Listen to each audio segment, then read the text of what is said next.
The Chicago Yacht Club Race to Mackinac, presented by Wintrust, is the longest annual freshwater sailing race in the world. At 333 miles, it's a bucket list item, a mountain to climb just once, or for some, a lifelong tradition. The unpredictable weather and fickle winds on Lake Michigan make the Race to Mackinac a supreme test, which many competitors feel rivals any ocean race. Hey there, folks! I have a list for you when you're making your pack for the Mac race. Here we go. Regatta organizers had strict safety requirements, so on top of packing and provisioning for the journey, teams went through inspection and made final preparations. Any final thoughts? Game time. Game time. Bring it. Go and do this thing. This is when big girls follow their little girl dreams. Keep dreaming. Woohoo! And of course, made sure all meetings and parties were attended. Title sponsor Wintrust and premier sponsors Omega and BMW were in attendance to formally send off the fleet of 230 plus boats for the 112th running of the race. Fire in the hole!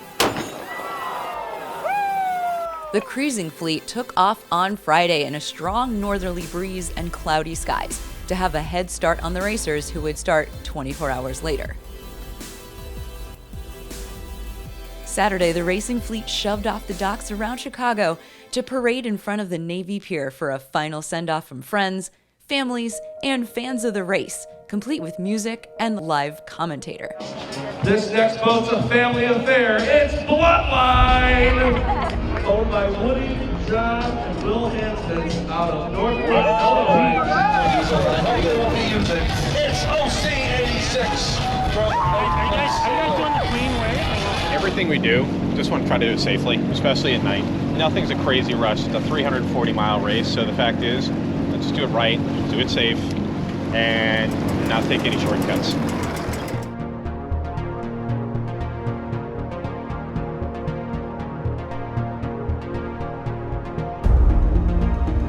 A forceful northeast breeze was dealt to multi-hulls, double-handed, one design, and sections based on ORC rules for a lively, rolling start sequence. Some boats hugged the Chicago skyline, but all eventually settled into port tack for a long upwind beat to the Michigan coast. You're looking live at Maggie May in the 2021 Chicago to Mackinac race. Christian from Florida, Palm Beach, Florida, correct? Yep. He gets his interview last because he's a greenhorn. That's a rookie. He's got to clean out the trash first before you talk to him. There's our jib trimmer, Mary. Crew, everybody say hi. You're in the camera. The strong northerly took the day to shift and then started to shut down on some parts of the race course. This forced teams to put their heads together to come up with unusual options for unusual conditions.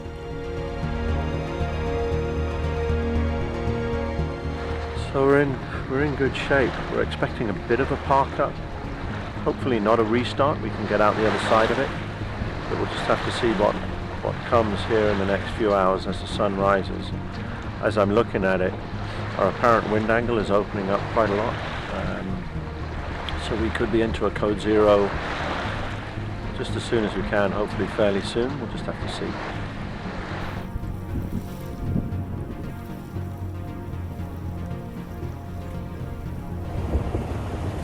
All right, day 2, Sunday morning. Just a little bit north of Milwaukee.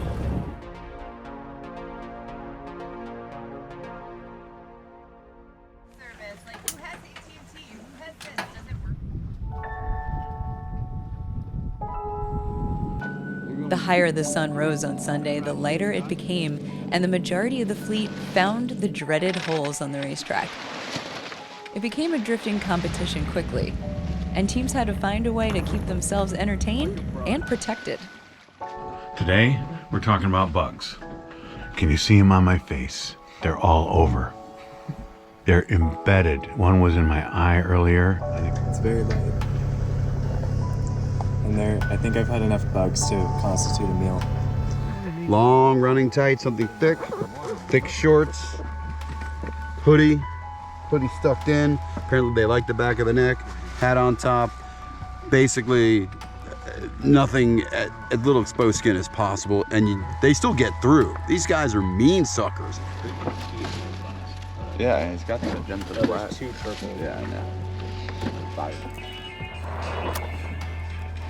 There's no wind at all, but we do have a kite up, and we are drifting faster than most everybody else, which is a fantastic thing to do. We are getting passed by ripples. We are getting passed by ripples, but the spit test does show we are moving forward in the water, which is fantastic.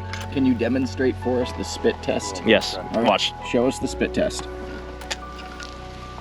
And there it goes. See, we're still moving forward. See? We're still moving forwards. And there it is again. Baby, go. Feels like we're good. Start putting bets on bubbles. You know, sailboat racing, especially long racing like this, it's like a condensed life. You get everything, every type of emotion comes out. Sometimes you're elated when you got this great wind behind you, and sometimes you're depressed, you're frustrated when you see somebody get ahead of you and they have a different wind than you have. So almost every emotion you can imagine in life happens within the 40 to 48 hours it takes to finish the race. Mentally grueling. And like, you gotta keep a positive attitude, and then if you do that, it'll all work out. Because like, positive attitude is infectious, negative attitude is infectious, right? Keep your crew happy. Look, a 40-hour race turned to a 60-hour race. It happens, right? But like, as long as everyone's happy, right, and it's still fast, you're gonna have a good time. Hopes that the wind would make its turn to the west by the afternoon had to be reassessed so many times that the sun went ahead and set itself for another trip around the other side of the planet. It would be another calm, dark, and quiet night. Daybreak Monday morning brought the tiniest wisps of breeze and changed bodies from ballast to active sailors again, and soon all were on their feet changing sails to harness what little gas Mother Nature was offering. As the middle of the pack started to compress, more and more boats looked at the yellow brick tracker and decided to take the long way to the west of the Manitous. It was one of the longer races in terms of both distance sailed and total duration for everyone, and the decision on when to cut back east became the key to success. There's the lighthouse, top of the mast, and bottom of the mast. For those who called it right, their sails were the first to fill. Bigger jibs, code zeros, and eventually spinnakers were hoisted to bring the fleet on a downwind to remember. I'm a spinnaker trimmer, and I loved the last day. I got to fly spin. She forgot about the last 3 days. 11 and a half hours out of my 12 hours on shift. I was in my element. I loved every minute of it. A friendly following breeze carried them past landmarks and marks of the course, including Gray's Reef Light, which marks 25 miles to the finish, and on to Can 3, which is a moment in the race for everyone to remember those lost. For one team, they had a brand new island goat on board, but not in the typical manner. I'm actually up here representing my uncle. He passed away with COVID back in December. He's been the captain of Jahazi, J120, and he's been with this crew for a while. Lori, his wife, is bringing his ashes on the boat, and I'm going to strap some of him to the wheel, so he will be driving the entirety of the Mac race. This would have been his 25th, his goat year.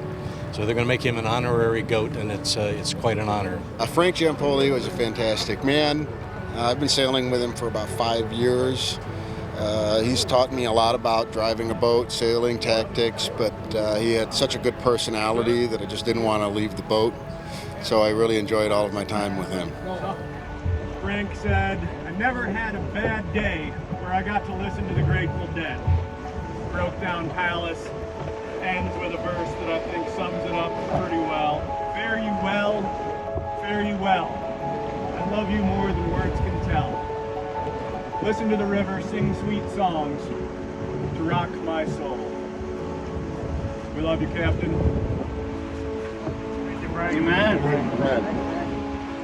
He wasn't the only one being honored at the Can. In the cover of Dusk, a cover with EWE etched into it in remembrance of Jeff Ewenson on Vinchingo, one of the Italia 9.98s, was offered to the racecourse on the way past Can 3, and Mise en Place poured one out for their friend.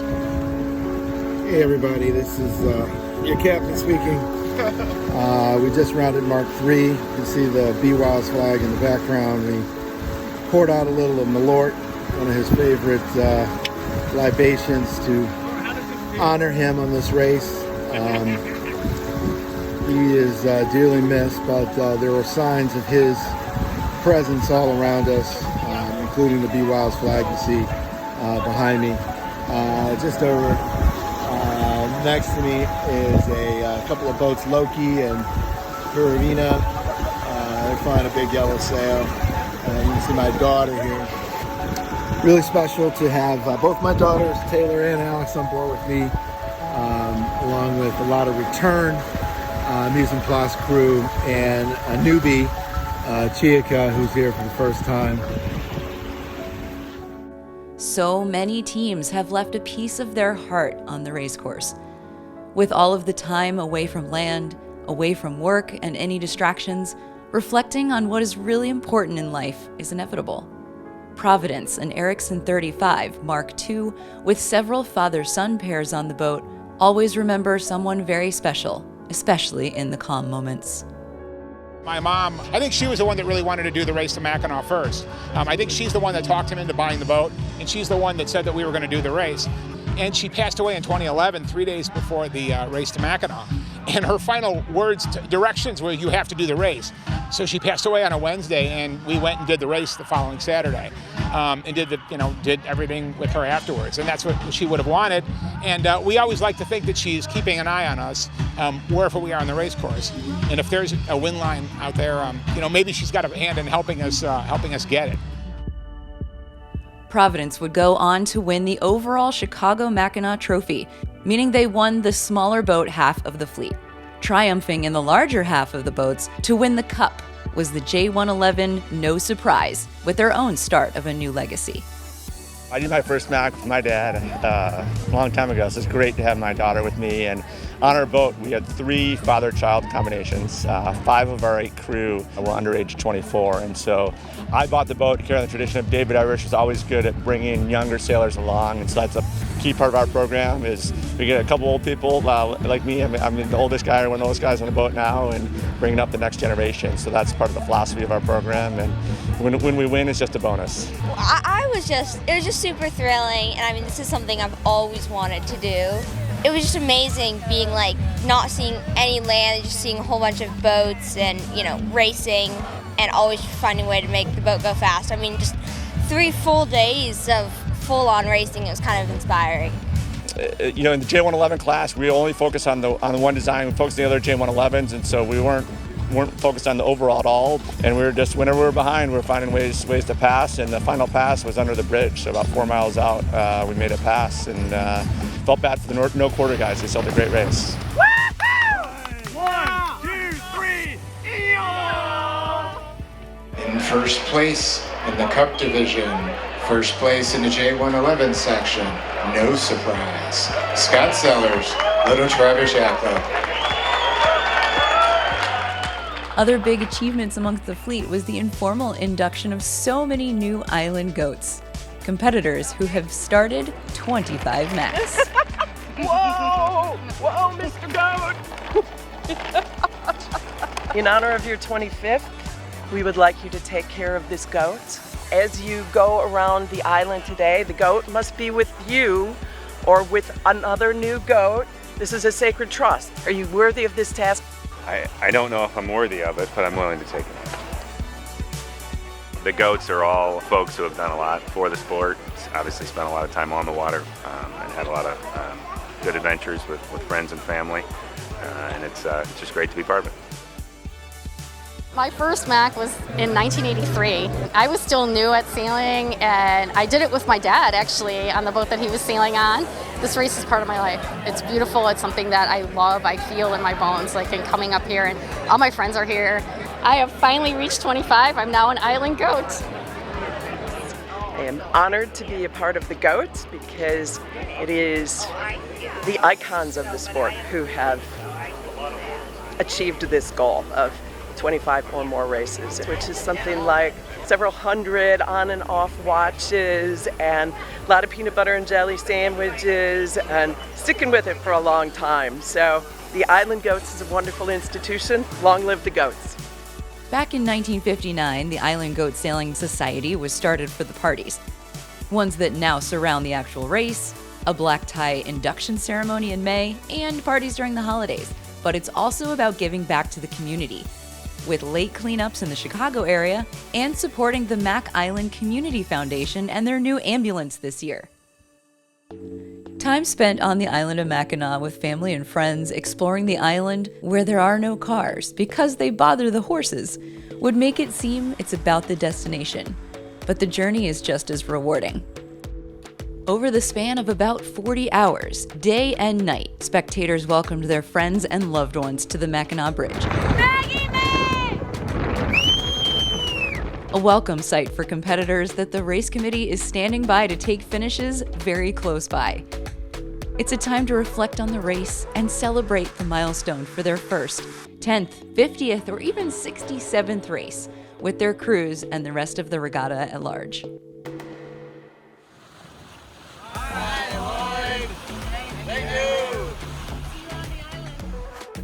The flag ceremony at Woodfill Park is the celebration of a common passion. Everyone with a team shirt, a libation in their hand, a beach ball over their head is a part of this continuing story with the support of the Chicago Yacht Club. Other significant visits to the big stage were Don Riley and the Oak Cliff team aboard OC-86, a Max Z86, who was the first monohull in the racing fleet to reach the island, and Eagle 1 and Andrew 65 in the Cruising 1 section, owned by Timothy LaRiviere, who was the first boat out of the entire race to reach the island, winning Cruising 1, Cruising Overall, and first to finish. Congratulations to all of the section winners. Just getting a team and a boat to the starting line is an achievement, but having a banner for all to see to fly on forestays at future parades is a feather in the cap. Knowing how challenging the Chicago Yacht Club Race to Mackinac is, it is something to accept with pride as a family, whether bound by blood or by sweat.